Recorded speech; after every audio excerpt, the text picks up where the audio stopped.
Jane Van Bramer is the president and CEO of Sweetser.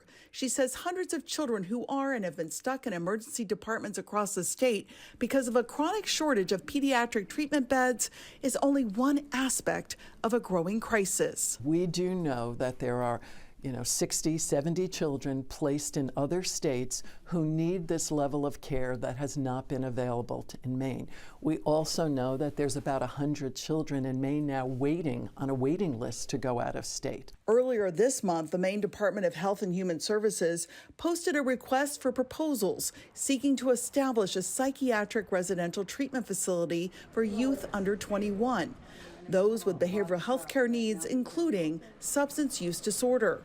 The secure facility would have at least 16 beds with psychiatrists and nursing staff 24/7. The Saco-based behavioral health nonprofit says a PRTF could help bring Maine kids receiving services as far away as Arizona back home. Active treatment with therapy, med management, family therapy. There are all these services really to help these children recover and be well. The move by Maine DHHS followed an agreement with the U.S. Department of Justice when it ended a federal lawsuit that alleged Maine unnecessarily segregated children with behavioral health needs and disabilities into institutions.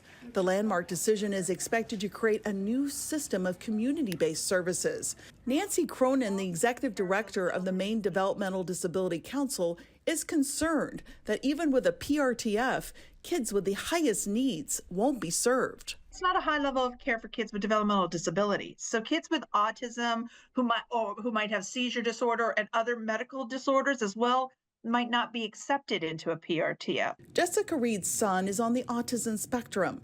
Brody is nonverbal and has severe behavioral needs and other challenges.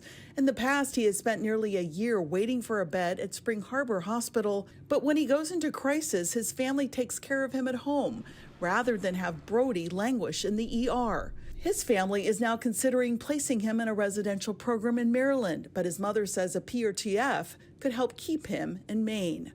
We don't have choices. We don't have options, and he's in a place where he's in distress all the time. We need to figure something out.